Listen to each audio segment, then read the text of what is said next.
My sister pushed me through a glass door in rage. The impact put me in a coma. And when I finally opened my eyes, everything had changed forever. She's bleeding. Oh God, there's so much blood everywhere. What did you do, Brielle? What did you do? I didn't mean to. She made me so angry. She's always making me angry. Somebody call 911. Jocelyn isn't responding. My sister shoved me through a glass door in pure rage. The impact sent me into a coma that lasted 3 weeks. Hi, I'm Jocelyn. They say comas feel like sleeping, but that's a lie. I heard everything. Every whispered word, every choked sob, every pathetic excuse. For 21 days, I lay trapped inside my own body while my family revealed who they really were around what they believed was my unhearing shell. That's how I discovered my sister Brielle had been fantasizing about hurting me for months, and my parents had been feeding her rage the entire time. Growing up as Brielle's younger sister felt like sharing a house with a live grenade. She was 3 years older than me, supposedly more mature, definitely physically stronger. But where most big sisters guard their little siblings with their lives, Brielle saw me as a rival who needed to be crushed. Why does she even exist? I once overheard her ask our mother when she thought I was playing in the backyard. I was 12. She was 15. Everything was perfect before she showed up and ruined it all. Mom's response still echoes in my nightmares. Brielle, sweetheart, you're still our special girl. Jocelyn's just here. That single word summed up my entire existence in our family. Just here. Brielle was the golden child. Gorgeous, popular, star of the volleyball team at Lincoln High. I was the bookish one who loved sketching and photography, who earned straight A's without breaking a sweat, who teachers constantly praised for being wise beyond my years. That wisdom wasn't some natural gift. It was pure survival instinct. I learned fast to shrink myself down, to never overshadow Brielle, to apologize for taking up too much space in her orbit. My best friend Tyler was the only person who saw past my act. We'd been neighbors since first grade, and he'd witnessed enough of Brielle's so-called accidents to recognize the truth hiding underneath. That bruise covering your shoulder isn't from tripping over your backpack, is it? He confronted me one afternoon when we were both 14. Brielle was just horsing around. She doesn't realize how strong she gets sometimes. Joss, she's captain of the volleyball team and hits the gym 5 days a week. She knows exactly how strong she is. He was absolutely right. But what options did I have? Every single time I tried telling my parents what was happening, they had their arsenal of excuses ready. Sisters fight sometimes. You're being too sensitive. Brielle's dealing with enormous pressure right now. The pressure excuse was their favorite weapon. Brielle was always drowning in pressure, from academics, from athletics, from her own impossible standards. And somehow, I became her designated punching bag whenever she needed release. Everything exploded when I turned 16. I'd been accepted into the Regional Academy's elite visual arts program for graphic design and digital media. The acceptance packet arrived on a Saturday morning, and I made the fatal mistake of showing genuine excitement about it. "That's fantastic, Jocelyn," Dad said, giving me a distracted side hug before returning to his coffee and the newspaper spread across the kitchen table. Brielle walked into the kitchen right as Mom was offering me a lukewarm congratulations that sounded more like an apology. "What's happening?" Brielle demanded. "Jocelyn got accepted to that design program," Mom said, already sounding guilty for even mentioning it. Brielle's expression turned dark as storm clouds. "The one at the Riverside Arts Academy? But that's where I have volleyball practice 3 times a week." "They're in completely different buildings, Brie. We probably won't even cross paths." "Perfect. So now you'll invade my territory. Showing off like you always do." "I'm not showing off. I worked incredibly hard for this opportunity." The slap came so fast I barely registered the movement. My cheek exploded with burning pain as I stared at her in complete shock. "Brielle," Mom said weakly, "we don't hit in this house." "She provoked me," Brielle stated calmly, like she was discussing the weather. Acting all superior about her stupid art program. Dad didn't even glance up from the sports section. Jocelyn, maybe dial down the celebration a bit. You know your sister's stressed about her college applications coming up. I pressed my hand against my stinging face, fighting back tears. She just hit me, and you're telling me to calm down? Don't be so dramatic. Mom sighed heavily. It was barely a tap. Sisters fight. Tyler was absolutely furious when he noticed my face that afternoon. You need to document every single incident. Take photographs. What's the point? They don't care. Because eventually she's going to cross a line you can't come back from and you'll need evidence. He helped me start a detailed journal, photographing every bruise, every injury, every close call. I kept everything hidden at his house since Brielle regularly searched through my bedroom. The situation deteriorated when Brielle didn't get accepted to her dream university. She'd been counting on a full volleyball scholarship to Stanford, but they gave it to someone from California instead. This is karma, she hissed at me that night, cornering me in the hallway outside our bedrooms. All your achievements, all your showing off, you jinxed my entire future. Bree, that doesn't even make logical sense. She grabbed my wrist and twisted viciously until I cried out. Everything terrible in my life happens because you exist. Mom and Dad baby you constantly. Teachers worship you. Everyone thinks you're so incredibly special. Well, you're not. You're a leech. She released me with a violent shove, and I stumbled backward, cradling my wrist protectively. It wasn't fractured, but the pain lasted for days. I couldn't hold my sketching pencils properly for a week, falling behind in my design assignments. My art teacher, Miss Harrison, noticed immediately. Jocelyn, what happened to your wrist? I fell down some stairs. She studied me with knowing eyes. You understand I'm legally required to report suspicious injuries. Please don't. It'll only make my home situation worse. Her eyes reflected sadness and understanding. My classroom is always a safe space if you need someone to talk to. The spring art exhibition was supposed to be my shining moment. I'd created an entire digital portfolio for the school's gallery showcase, and they were featuring my work as the centerpiece. My parents had actually promised to attend, a rare gesture of support. The morning of the exhibition, Brielle was in a dangerous mood. She'd just received another rejection letter from a backup school. The rejection meant she'd be attending Hillside Community College, which she considered a fate worse than death itself.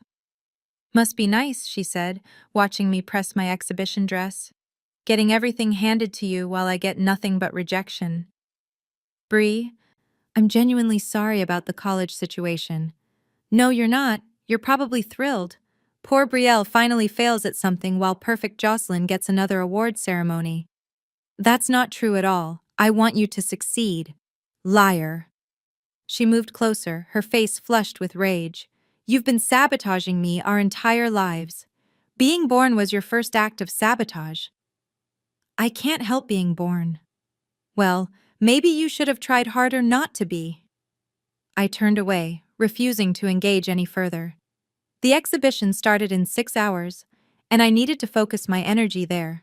But Brielle wasn't finished with me. Don't you dare walk away from me, she snarled, grabbing my shoulder and spinning me around forcefully. The momentum made me stumble backward.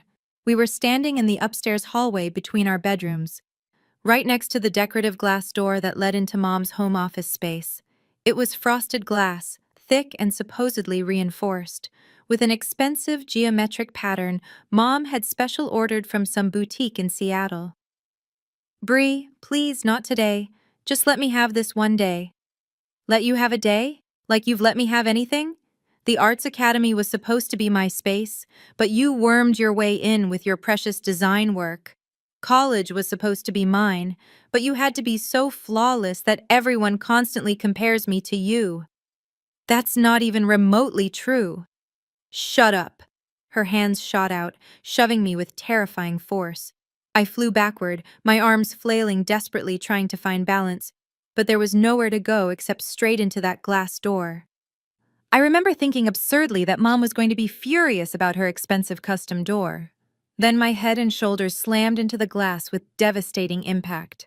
The supposedly reinforced door exploded into 1,000 pieces. Later, investigators discovered it had been installed completely wrong, with regular plate glass instead of the required safety glass. Instead of crumbling into harmless pebbles, it shattered into massive razor-sharp shards. I felt the sickening impact, the glass surrendering beneath me, the jagged edges slicing deep into my skull and throat. Then I was falling backward into Mom's office, deadly glass raining down around me like crystal snow. "She's bleeding. Oh God, there's so much blood everywhere. What did you do, Brielle? What did you do?" I didn't mean to. She made me so angry. She's always making me angry. "Somebody call 911. Jocelyn isn't responding." Those were the final words I heard clearly before the darkness swallowed me whole. But the darkness wasn't absolute. I existed in a terrifying space between life and death, aware but completely unable to respond, hearing but unable to speak. The doctors called it a medically induced coma initially, necessary to reduce the dangerous swelling pressing against my brain. But when they attempted to bring me back to consciousness, I didn't wake up. The head trauma had been catastrophic, skull fractures in 3 places, brain bleeding, severe damage to the regions controlling consciousness and motor function. "She's incredibly lucky to be alive," Dr. Robertson told my parents. I heard every word floating in my strange half-existence. "The glass severed a major artery in her neck. If your neighbor hadn't been a paramedic and known exactly how to apply pressure, she would have bled out before the ambulance arrived." Tyler's father, Mr. Jameson.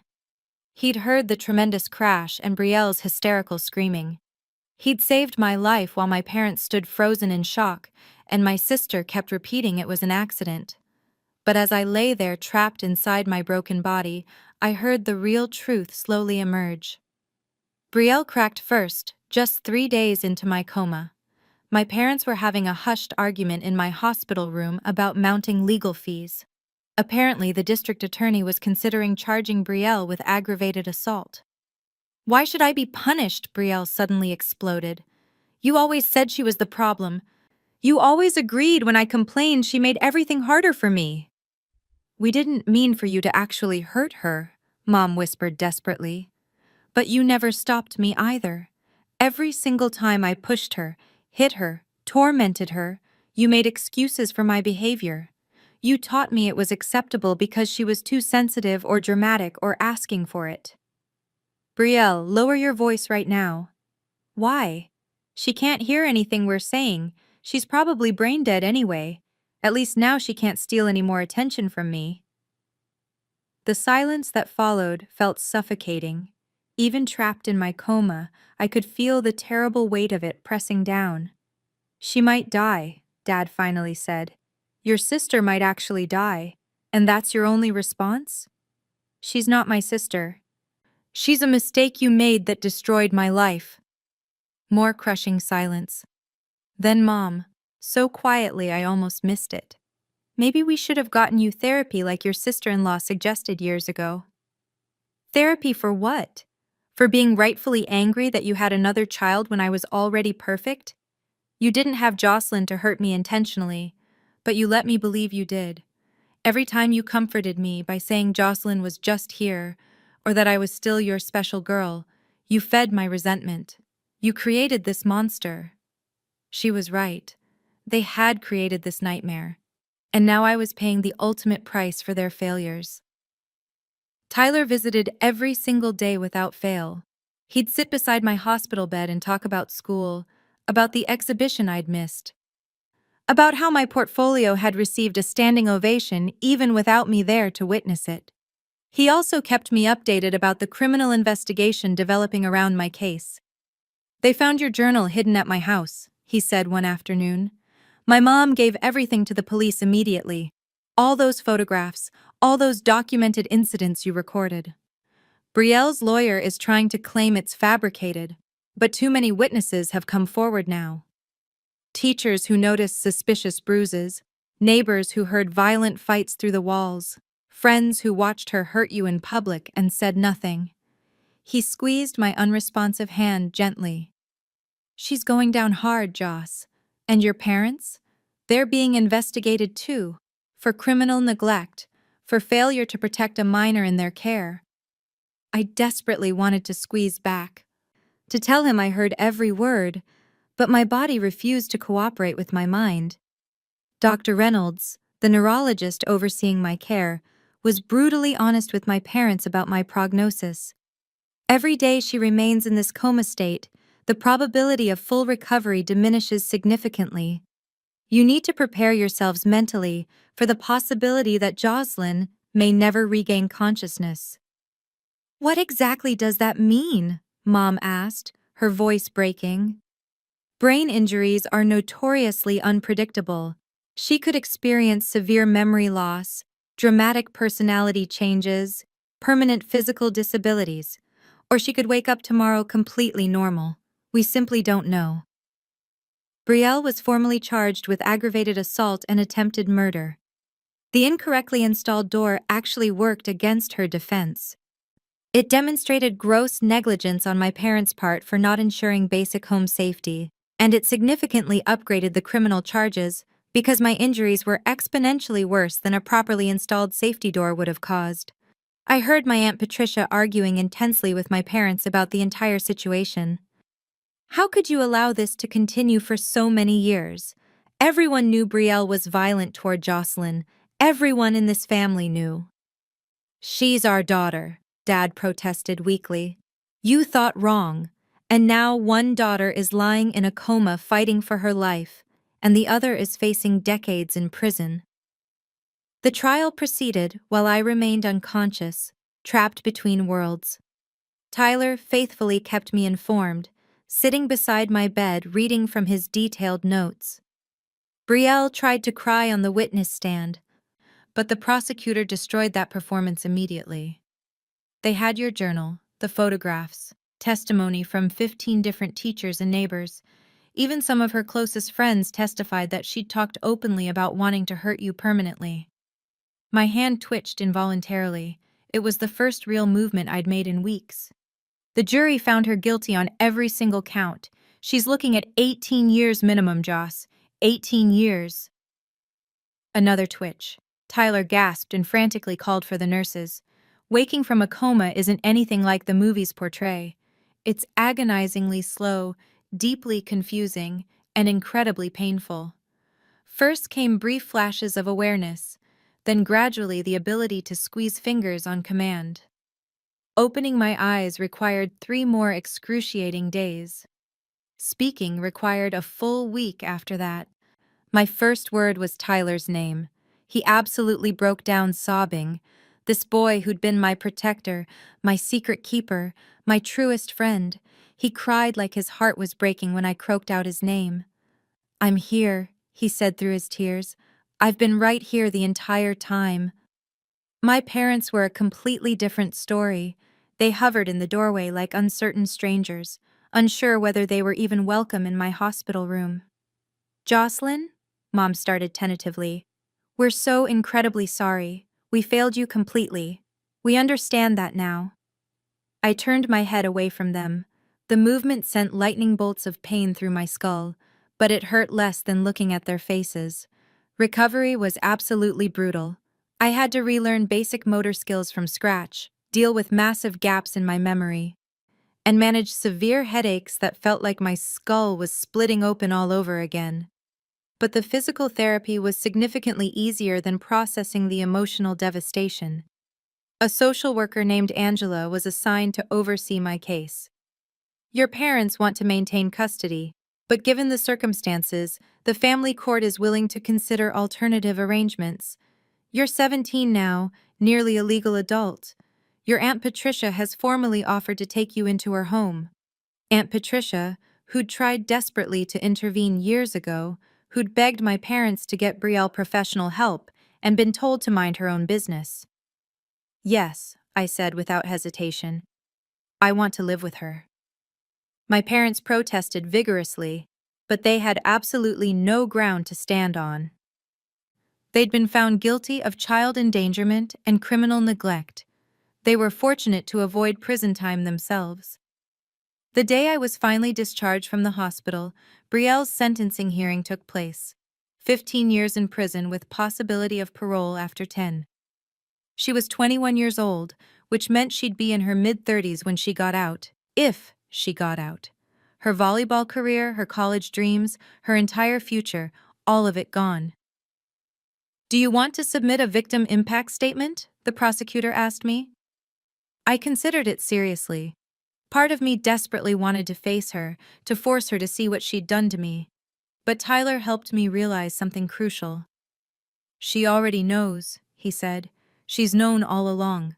That's exactly why she hated you so much, because you showed her who she really was.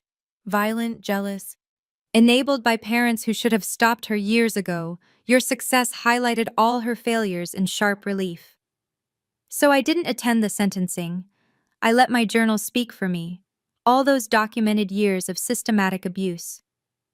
The judge read extensive excerpts during sentencing, and apparently Brielle finally broke down completely. Not from genuine remorse, according to Tyler, but from the crushing realization that everyone could now see exactly what kind of person she truly was.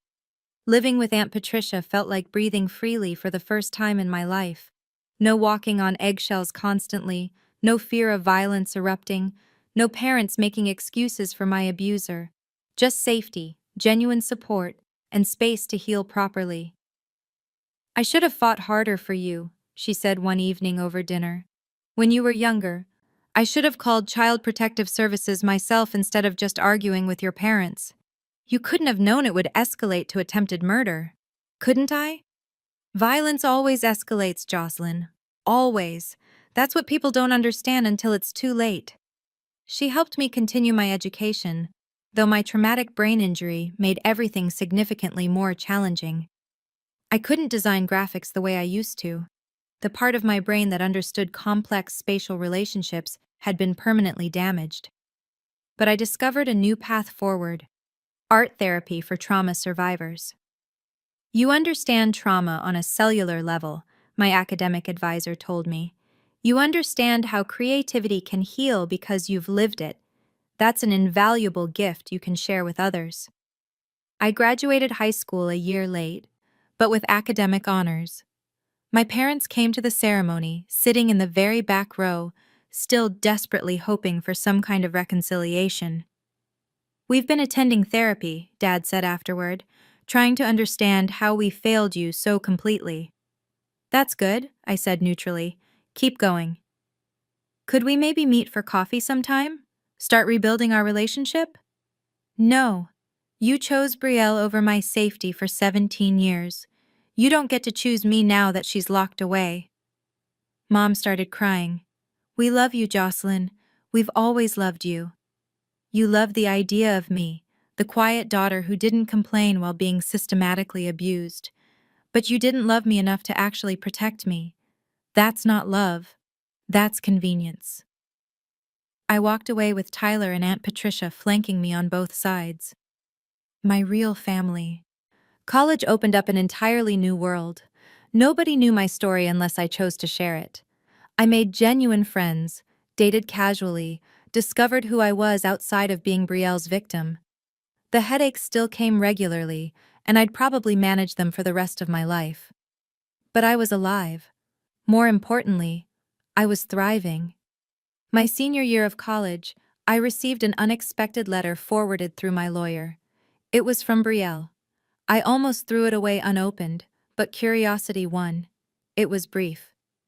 "I still blame you. I'll always blame you. You stole my life." Even from prison, she couldn't take responsibility for her actions. I kept the letter as a reminder, not of her hatred, but of how far I'd traveled. She was still trapped in her rage and resentment, while I was finally free. But I started working at a rehabilitation center for teenagers with traumatic brain injuries. Many were victims of violence, just like me. I helped them find their voices again through art therapy, showed them that survival and healing were possible. One girl, Amber, reminded me powerfully of myself. 15 years old, quiet, still recovering from being pushed down a concrete staircase by her mother's boyfriend. She couldn't speak yet due to her injuries, but she could paint. Art remembers even when we can't, I told her gently. It lives in parts of our brain that violence can't always reach. The day she completed her first full painting since the attack, we both cried together. Her mother's boyfriend was in prison, just like Brielle.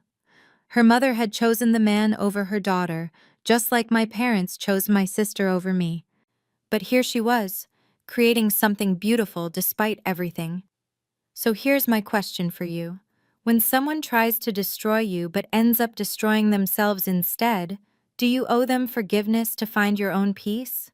Or is your peace found in building a life so full and meaningful that their absence isn't even noticed? I built that life. And every day I wake up, I choose myself, the choice my parents never made.